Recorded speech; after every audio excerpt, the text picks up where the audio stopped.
do you think we need new leadership? Yeah, I do. I think there does have to be a new leader. I mean, even if Keir Starmer had a radical change of direction, I don't think people would believe him. I think you should edit out anything I don't say that's outrageous. This just isn't what people who voted Labour in 2024 expected from a Labour government. I don't think even the most loyal people to Starmer himself possibly could even say that this is going well, you know. They asked me to name my favourite Beyonce song and I couldn't name one, and like 500 people booed me. Do you have one now? Shit. Yes. What's the one that says to the left? Irreplaceable. Irreplaceable. Ask me that again. Do you have one now? Yeah, Irreplaceable is by far my favourite Beyonce Is it because song. it says to the left? It does. People would say these are policies of the far right. They belong to Reform, not the Labour Party. We should be ashamed that the likes of Tommy Robinson are cheering us on.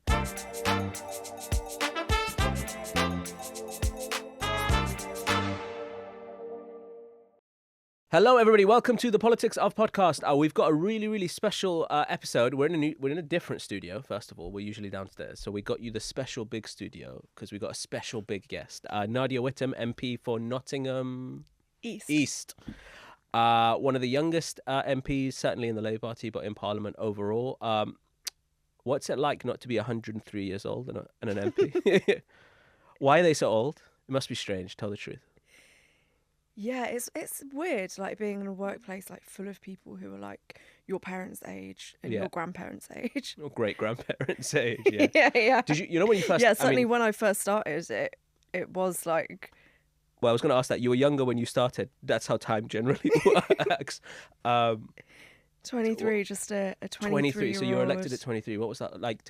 How did they receive you? You know what? It kind of feels like a bit of a blur now. Like in some ways, it feels like it was like a couple of years ago, and in some ways, it just feels like a whole lifetime ago. I mean, like it wasn't the warmest reception. Yeah. Which I mean, you'd probably expect for like a young left-wing woman of colour. Did you get like warnings before you got there being like, hey, like it's like, you know, between getting elected and actually getting, I guess, sworn in this time, right? How much time is there? Is that like It a was weekend? a weekend, yeah. Were people ringing you up being like, beware of this, beware of that, or did you not get You know much? what? Like, I didn't really have anyone to give me that advice. Like, I really felt like I was just So Tony Blair didn't kind call of. you? Yeah, no, he like I guess I must have missed that call. It's because you didn't come from like the... I didn't come from the party machine. Yeah. Any part of the party machine. Yeah. And yeah, that kind of I think just like exacerbated that feeling of just being like left to sink or swim. So I spoke to one of my friends who's a lord. She's very young. I won't name her, but there's so little women who are lords and young. Yeah, I feel like with that information, anyone could find out who that is. But she said to me when she first came in, she got like, it was very much like a patronizing tap on the head. Okay, like in that kind of atmosphere with her peers around her. Do you get the same? Like people were just like dismissive of what you were saying because you're a young woman of colour, that sort of stuff, and being like... Yeah, like, very. Or people thinking that I didn't really know what my politics were, that if people just sort of love bombed me, then maybe I'd become really right wing. Yeah. Have you become more right wing in office, or no, more left wing in office, or about the same? About the same. Yeah. About the same. And I think that's because I've kind of like I came into Parliament from a movement. I'm still accountable to that movement. So I think it's not surprising that my politics haven't really changed. Yeah. So you're very much on the left of the Labour Party, I would describe, even though I think sometimes those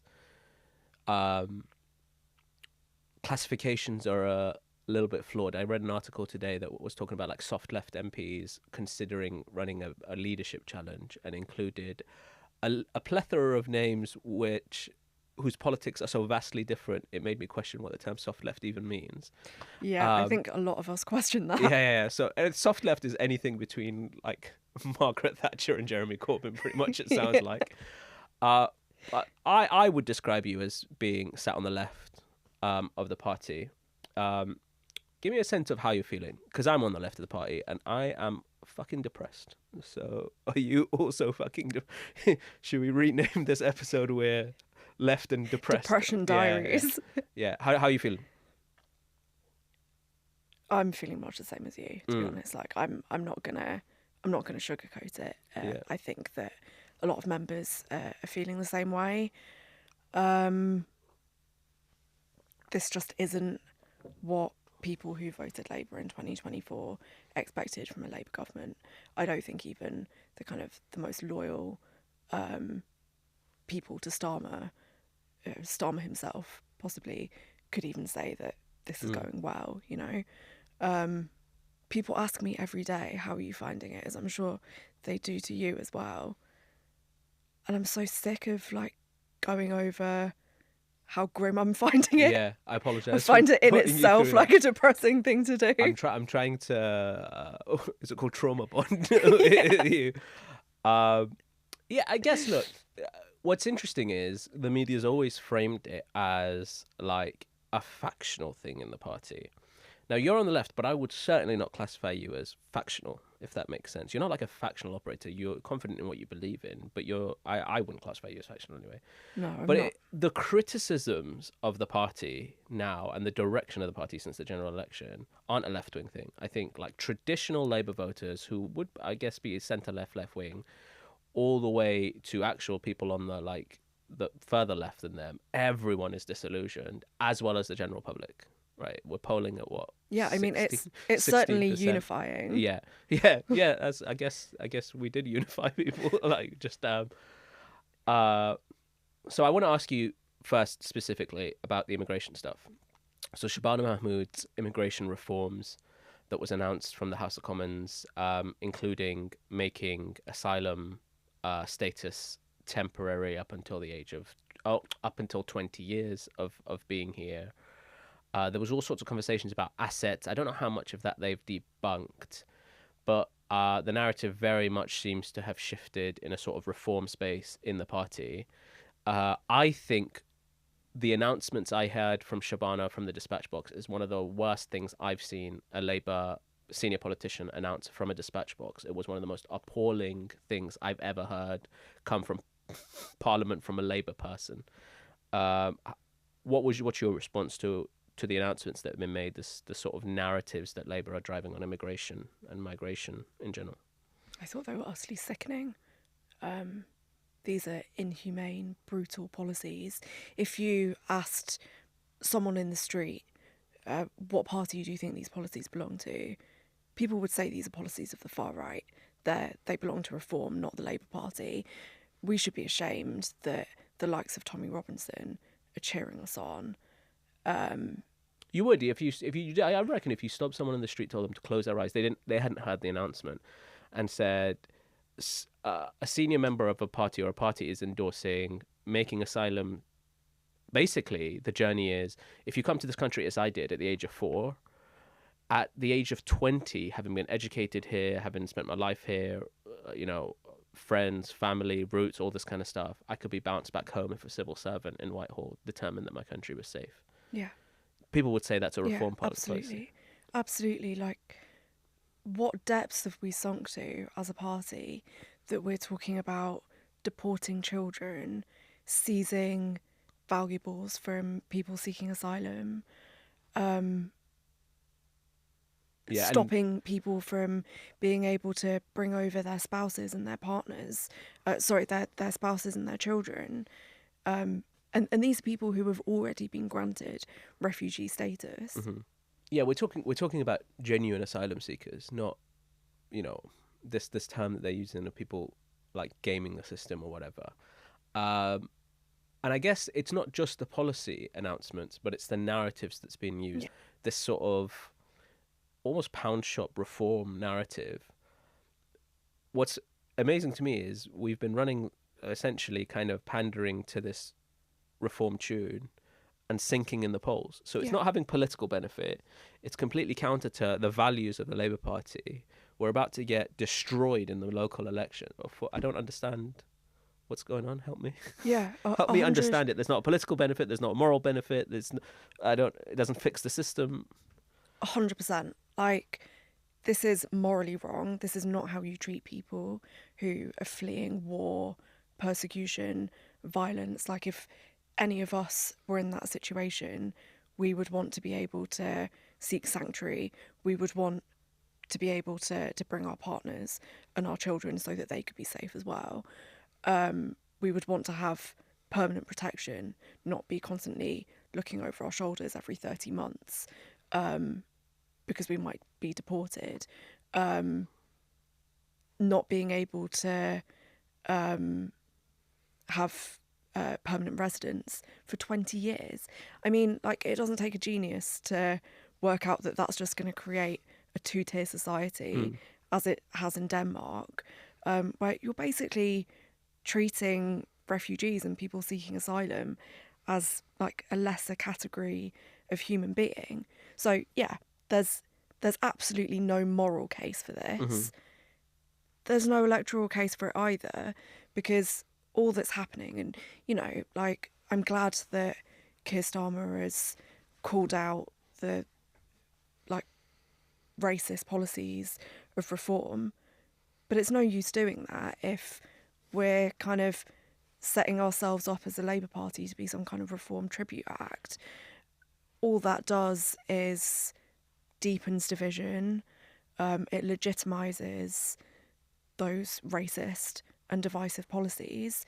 It pushes the centre ground further to the right, which means that the Labour Party and anyone on the centre left is always going to be on the back foot, unable to compete with Reform and the Conservatives, because people will just vote for the full fat version. That's the bit that I don't understand. The political calculation doesn't make sense to me. In what world, if someone wants to deport all migrants or wants to drastically reduce migration and refugee statuses and things like that, how does that story end with them in any way voting for the Labour Party? Yeah, it's just not exactly. Gonna, like, because there will always be a party, a proper version that of it. is exactly that people trust authentically means that and wants to do it.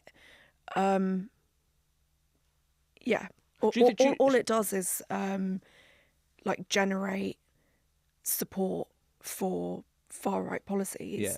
Like for a lot of people, like for the likes of Tommy Robinson, you know, they're cheering this on, but they want it to go even further. They want it to include ethnic minorities, people but they'll who are be born in this able to country. go even further. So Exactly. the more that we move the centre ground in terms of what's the status quo is in party politics. So the Labour Party traditionally has been viewed as a sort of centre-left, the sort of liberal progressive wing of our political spectrum, right? Traditionally. So the more that party starts espousing right-wing positions on things, they'll go even further. It gives every other party to the right of us And they'll permission have to go further. Yeah. So you can imagine, whereas Farage might have supported this policy, he will then go even further, talk about maybe, or not just Farage, but others on the far right, of like remigration. So not just get rid of asylum seekers who are putting in an application, but people like myself who have a British passport but weren't born here, kicking them out as well. So it does enormous damage generally, right? Yeah, absolutely. Yeah. It's not just on migration and immigration that we have a problem. Some of the economic policies, right? So the winter fuel cuts, the 2-child policy limit, which we're hoping might be lifted in the budget now.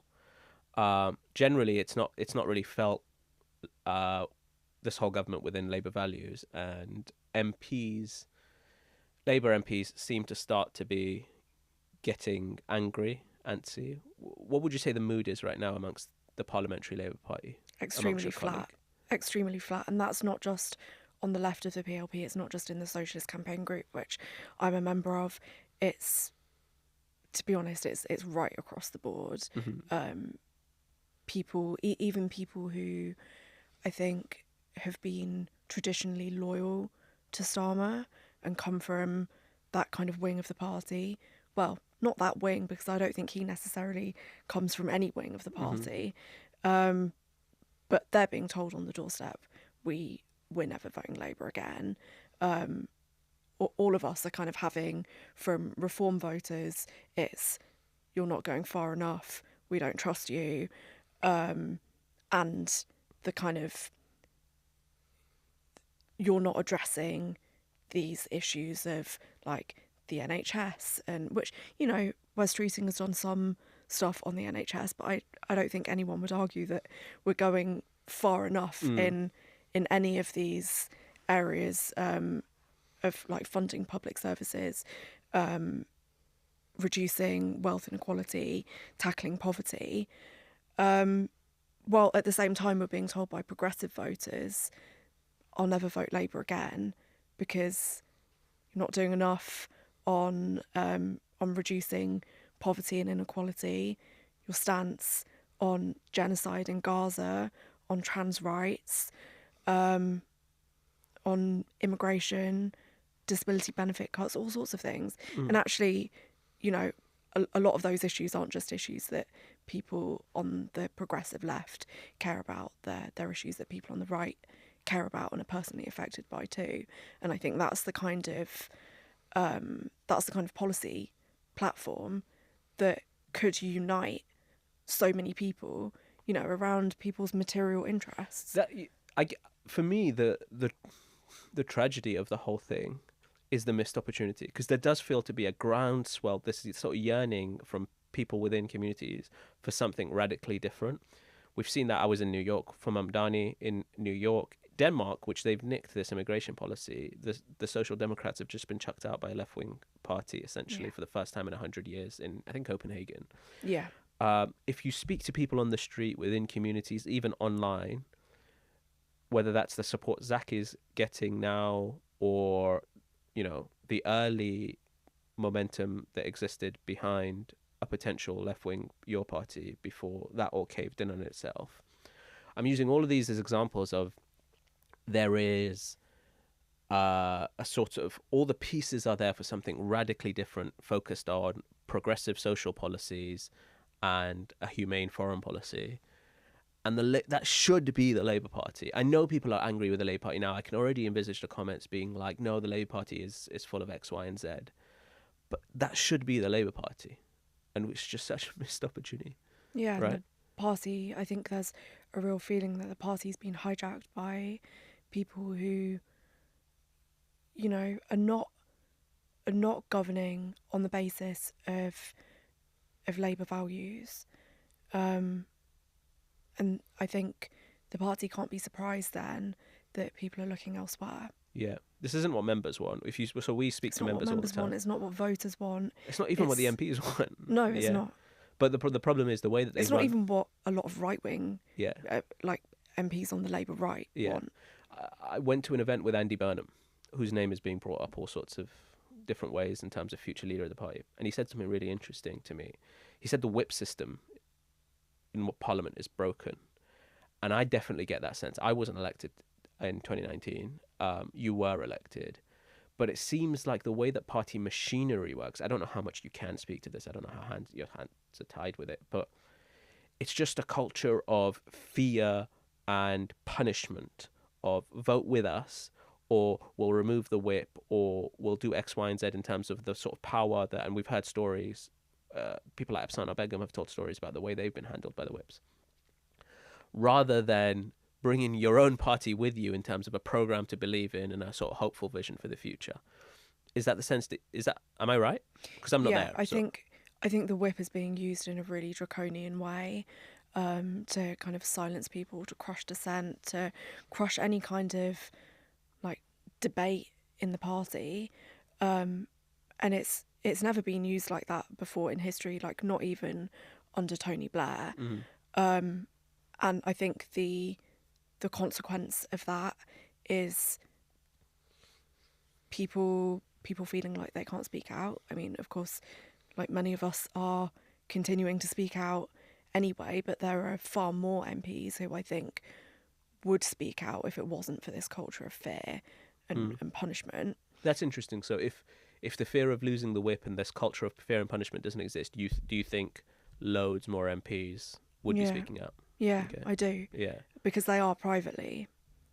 Yeah, you can hear it in the tea rooms and in the sort of things that people aren't happy. I mentioned Andy Burnham. There's all sorts of...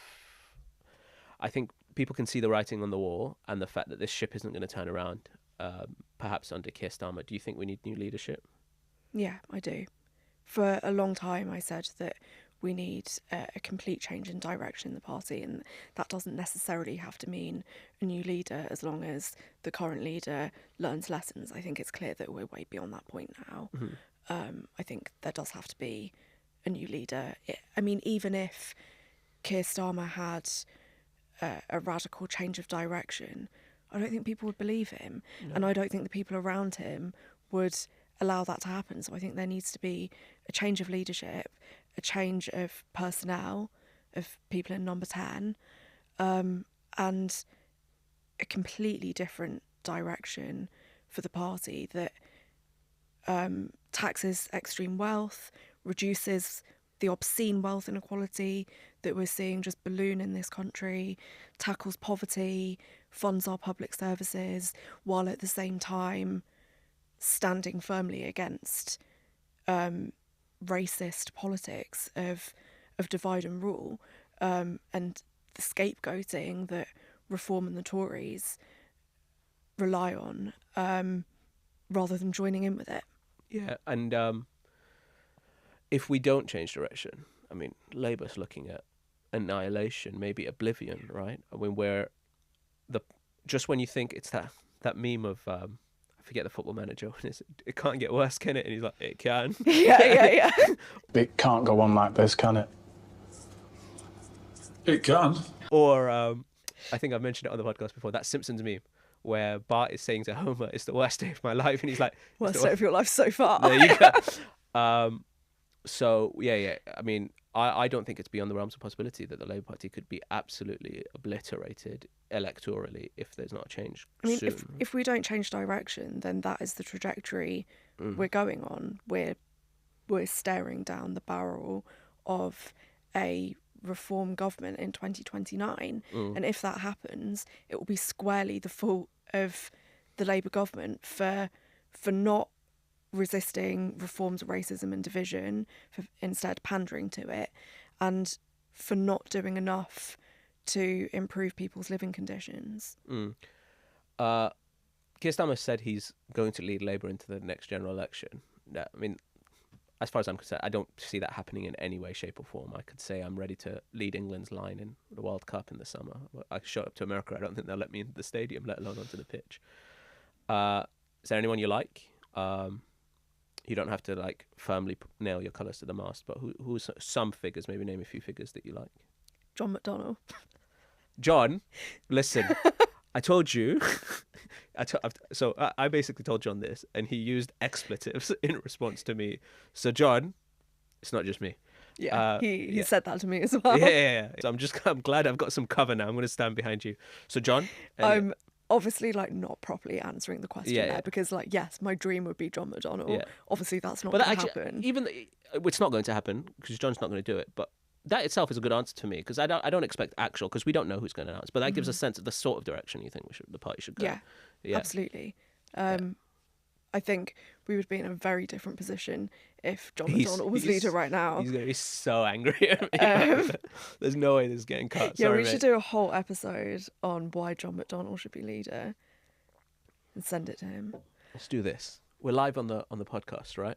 We've never done this on the podcast before. Is Parliament in recess or no? Right now? No. Okay, let me call it. He might be in the chamber. He'll be fuming with this. No, he won't be today. We're on a one-line map. Okay, let's see if he responds.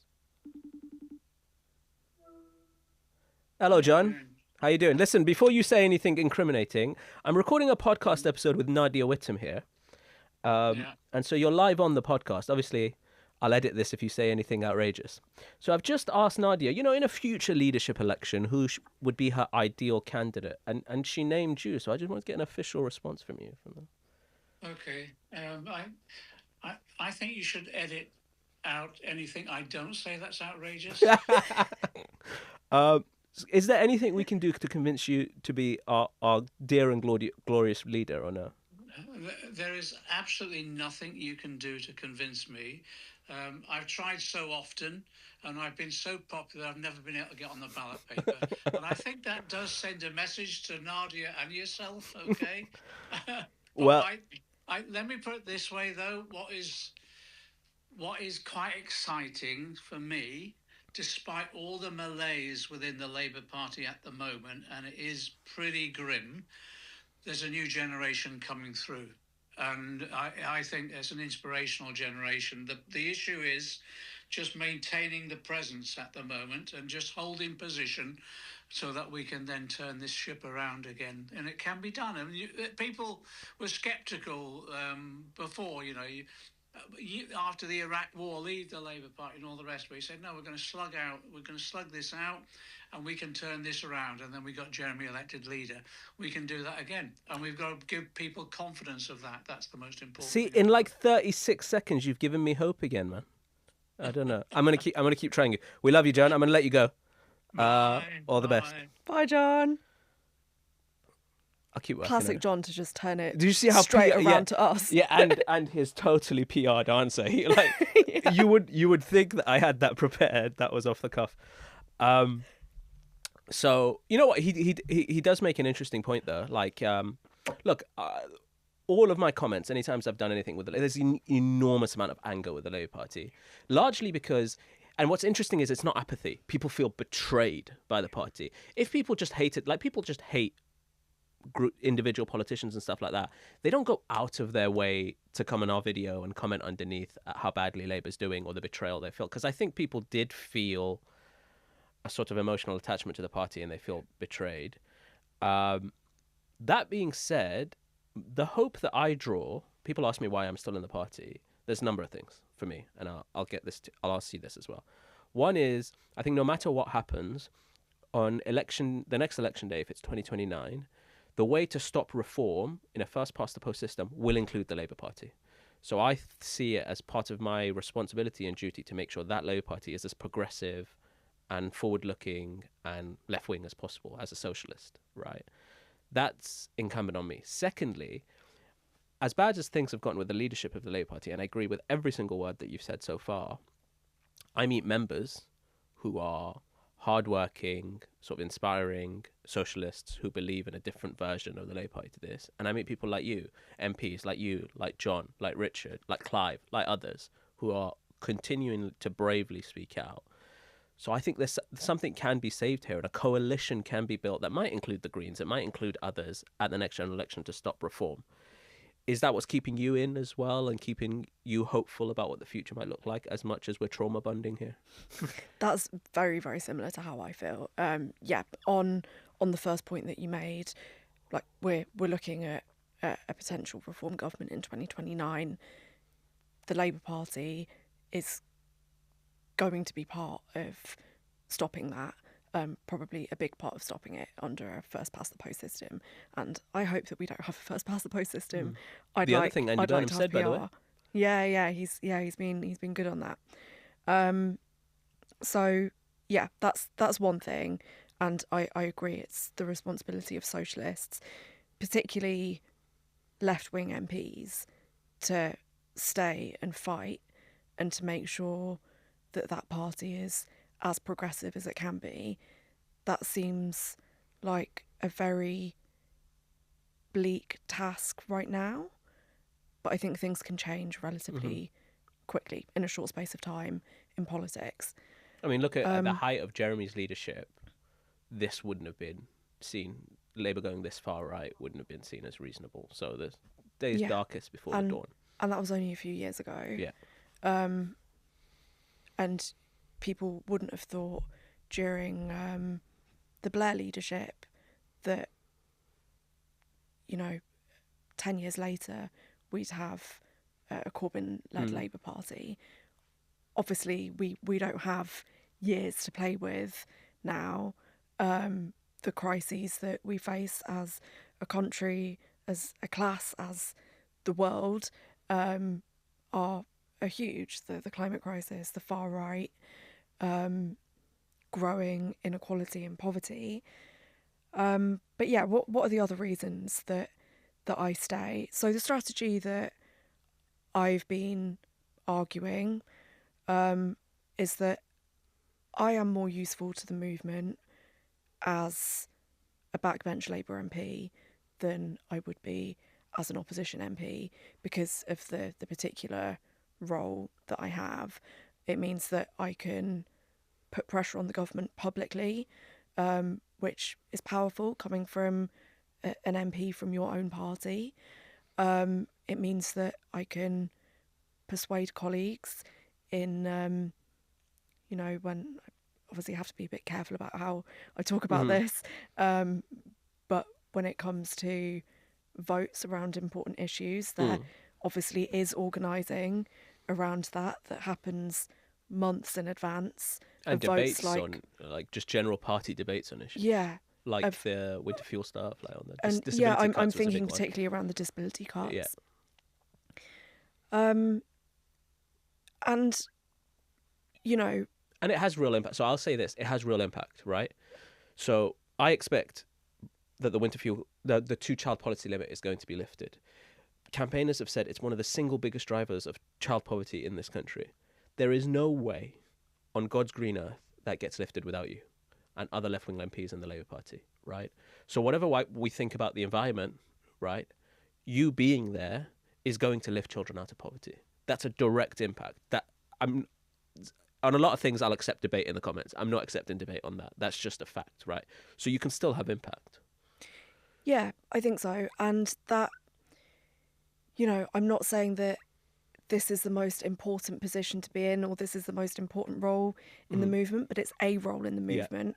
Yeah. And I think, we need people outside Parliament and outside the Labour Party to be putting pressure leftwards, but we also need people inside Richard said to translate that pressure. Yeah. And that's, if you asked me 6 years ago, is that the role that you want to play in the movement?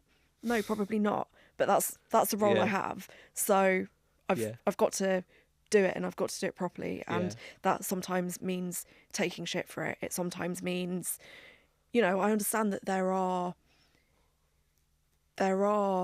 legitimately other strategies, and I think there are very good legitimate arguments for those strategies. But I think where my patience is wearing a bit thin is when people say to me, oh, this genocide, transphobia, disability benefit cuts, all of these things are obviously not a red line for you, or you would leave. Because what I'm saying, what other left-wing MPs are saying, is that our strategy isn't predicated on red lines, because if it was, frankly, we would be way past that point. Yeah.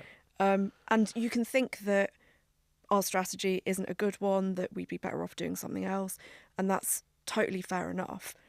But make that argument then. Yeah. I'm a bit sick of the kind of the straw manning on social media. Yeah. I think that we need to be doing better than also, that. Also, I think in the kindest way possible, because I all the criticisms that the party gets and all this on the genocide in Gaza, on transphobia, on the economic policies, I often agree with, and I'm with you. So in the kindest way possible, I think it's a misunderstanding of political parties. They're not football teams. They're contested spaces.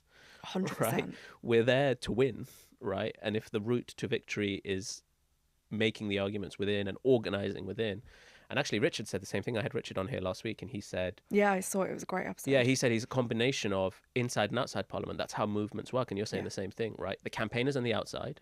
Right, so I said the 2-child policy limit doesn't get lifted without you. It doesn't. It also doesn't get lifted without the poverty campaigners and all the different charities and activists on the outside. Yeah, and they're the most important part of it. And that is how change has always happened. It's never been delivered by politicians, but it does require people on the inside amplifying the demands from the movement and from our communities, and making sure that those in power deliver, not because they are eventually persuaded that it's a good thing to do, but because ultimately they have no choice. It becomes politically impossible not to do those things. Yeah, and so I'll say the other sort of part of this, the elephant in the room of this, isn't just the oblivion facing the Labour Party, but who's at the gates. And the first, at least in my lifetime, maybe ever, genuine potential far-right government in reform with I think Nigel Farage is probably the friendliest face of it when you actually look at their other MPs and everything. I mean, Nigel Farage is a charlatan, a con man, and a disgusting politician, as it is, right? But everything underneath that is scary, right? So there's two elements of it. One is, I think, if the coalition to stop reform includes Labour, we have to roll up our sleeves, because ethnic minority communities, refugees, migrants, Muslims, trans people, LGBT folk, all of them are going to be looking with fear with reform coming down the line. So it's incumbent on us to stay there, but it's also incumbent on us to make sure Labour doesn't lay the yellow brick road for Nigel Farage walking into number 10. How concerned are you about reform and a potential far-right government? Extremely concerned, because at the rate that we're going on the current trajectory, Labour is paving the way for a reform-led government in 2029 if we don't change direction, if we don't do the things that people elected us to do and expected us to do, like reducing poverty, tackling wealth inequality, mass investment in public services and in our councils, then we are kind of facilitating this breeding ground for the far right. And it's like, it's so important to stop that. It's so important to stop that, because people's freedoms are at stake, people's rights, people's safety. Like we had far right fascist marches on our streets basically outside your office and the summer before. We had people, I mean, I'm sure probably both of us, scared to leave our homes, our parents scared to leave their homes, and people like that is just a taste of what we could expect of life under a reform government.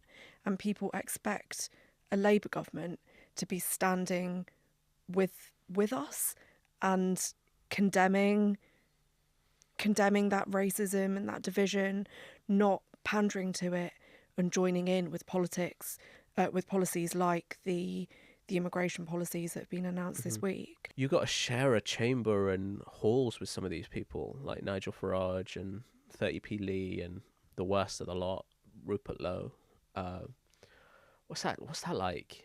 Like, I don't see them getting very in a often, lift to be with honest. them. They're hardly there. All right. Swings and roundabouts, I guess. But yeah, not so good for their constituents. Yeah. Great for everyone else in the building. Yeah. Right. Last little bit. I want to get to know you a little bit better, because you're a young MP, and that's strange, right? Yeah. Let me start by asking you under this. the age of 55. Yeah. Let me ask you this. Why are MPs so weird? Like, not you, because you seem relatively normal in the sort of 40 minutes. Yeah, but I probably still would be a bit weird, because I think all of them are weird. We're all weird because we like politics. That's true. I had dinner with an old friend of mine, and he, in the midst of the conversation, we're talking to him and his wife, and I think he said something to the degree of, but they're normal people, right? So they view things this way. We're weird in that we're so deep in the political sort of bubble that maybe we're not normal anymore.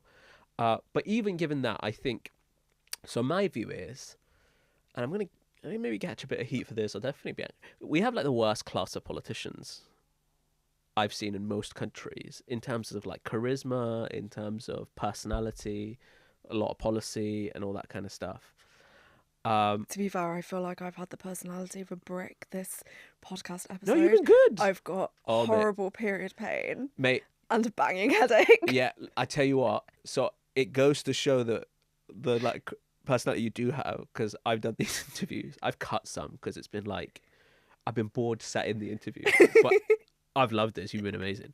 But tell me, why do we get such strange politicians, weird politicians, so detached, both in terms of like the feeling on the ground of what people actually want in the country, but also such bad like communicators and with no personality or charisma to rub together? It's strange to me. I would say like the main issue of this is probably like culture and lack of democracy in political parties. And obviously, like, I'm talking about the Labour Party because that's our party and because that's a party that you would expect to be democratic. and connected to movements, because that was the whole Yeah. point of the Labour Yeah. Party. It's the selection process, isn't it? Yeah, That's I where it's think broken. there's a big problem with selection processes, and kind of the way that people like you and many others have been culled from the selection process in favour of parachuted candidates who Yeah. are close to the leadership. Do you remember during Corbyn's years? Like I have some criticisms of the stuff that we got wrong during those years, but the energy at conference was so different. This year's conference was so depressing and boring. Like the energy of conference is completely gone. It's been rough without TWT. Yeah, as well. TWT was so cool. I once hosted. So good. I once hosted. I don't know if it was at TWT or like adjacent. I hosted a pub quiz there one year, and they asked me to name my favorite Beyonce song, and I couldn't name one, and like 500 people booed me off the stage, and I think I got replaced at the intermission. The other weird thing. Do you have one now? Shit. Yes. What's the one that says to the left, to the left? Irreplaceable. Irreplaceable. Ask me that again. Do you have one now? Yeah, irreplaceable. It's by far my favorite. Beyonce Is it because song. it says to the left, to the left? It does. Yeah, no edits included in this bit. What do you like to do in your private life? Not private life, but like in your spare time. I'm a season ticket holder at Forest. Not in so Forest. I You go- had a great yeah, season yeah. last year. Yeah, we Yeah. did last year. Yeah, it's We rough might this- next year in the championship. Yeah, okay. We'll join you there. So. Do you like Hopefully that won't happen. Like Yeah. No, you'll be alright. year I think before last we turned it around, but then Should I say the you know. doomed words? You're too good to go down, I think. I think so too. Yeah. We've got too much spirit, and the fans carry the team in like really dicey. And at the risk points. of sounding elitist, Like we thought that we were definitely going to go down, like unless we beat Arsenal that game, and everyone was like, obviously we're not going to beat Arsenal. Yeah. And then we did, Yeah. and we all like lost our shit in that last game, away game against Palace. Yeah. Was just like incredible, and just like living to see another season in the Premier League. Yeah. But like again, Forest is one of those teams that feels like they belong in the Premier League. Yeah. Is that weird? I mean, we elitist, do. or- We're yeah. Are you founding twice- members or you're European champions? For yeah, sure. twice European champions. Yeah. In a row. Yeah, I'm also a season ticket holder. So Are this you? is my question for you. I don't know what it's like at Forest, but at United, I've been a season ticket holder for a long time, so we all know each other in that section. Do they ask you political questions? Because I'll come and sit down and they'll be like, "Fucking Starmer, mate," and don't get started. Do you get the same? Not about Starmer, I mean general. Do you know political Yeah, like they probably take the piss out of you. yeah. Sometimes they'll be like, "Oh no, I'm not. I can't go for a drink before the game. I've got a proper job." Yeah. That's what Or they say to you, all right? What did they say the other day? It was, "Oh, can you make a private members bill against VAR?" Yeah. Would you scrap really- VAR? This is the political question of our time. I'm really torn on VAR actually. God, I Like- hate it so much. Oh no, this sounds like a This is going to get you cancelled. I'm going to cancel you. depends which way it goes, doesn't yeah. it? Yeah. So why are you torn? Because I guess the refereeing is so poor, you can't just leave them to it. Yeah, exactly. And we've had like numerous really. I feel like I have to be careful about At this Forest, as well you have, because of yeah. how- No, you've. By the way, you've had we've it rough. numerous really unfair refereeing decisions, particularly from like certain referees. Yeah. No, that's true. I'm a And- United fan. Like, and I would say Forest are one of the ones that I remember. Like, we think we get it bad at United. I'm sure we don't. It's like a United mindset, but Forest definitely get it bad. Thank you so much. Please include this in the podcast. Yeah. Because my girlfriend's always taking the piss out of me when I come back from a game. She goes, "Oh, but the refereeing decision's really unfair again." No, but like, people it's don't it's only Forest fans who think that. So No, you're a no. United Forest, fan Forest and have you it bad. agree. Yeah. Thank you. I think also people don't understand. Losing is one thing. Losing because of Losing a refereeing unfairly, decision. it's an like, injustice. Yeah. Anything else? What I tell you I what. Here's, like what do you going do? on nights out. I know that's Yeah. not like a cultured like answer to that question, but that's what makes me happy. What's a good night out for Nadia Whittome? So Maybe don't if say where it's- you go because I don't want people showing up. But If it's in Nottingham, then Bodega. oh, you've actually. I've Yeah. I've Yeah. always had a good night out at the Bodega. I've Yeah. been since I was 18. Since you were 18, yeah. There's going to be a weird cut there, but people won't know why, but we do. What Definitely is the not bodega? It's a 15. nightclub. Yeah. It's like, it's quite a small club. Kind of music do you like? I like a mix of a lot of different things. I like rap, hip hop, also like cheesy pop. Oh, nice. Do you know, so I told you about Richard here last week. You know, he's Yeah. like a heavy metal guy. Yeah, it's mad, isn't it? So strange. Yeah, Did you yeah. see that coming when he told me? He's like Iron Maiden. Yeah, I knew he was. And yeah, because we were going to meet up. He came to Nottingham for like a gig at Rock City, like a heavy metal gig, which is in my constituency and it's iconic. And we were going to meet up for a drink beforehand, but then we couldn't make it happen. Yeah, you gotta be careful. But that's when I found out that he was a heavy metal fan. Proper heavy metal fan as well. Right, thank you guys so much for listening. Thank you to Nadia for joining us in the studio. I didn't realise we were still recording for that. Yeah. Oh, shit. We'll see. We'll see if it makes the final edit. Listen, leave a comment down below. Nadia will see it. I will see it. Maybe if we get Nadia back, she can respond to some of your questions. So leave a question down below. Like the video, share this with all your friends, and more than anything, subscribe to the channel. We got lots of amazing guests joining us in the next couple of weeks. Thank you for listening to another episode.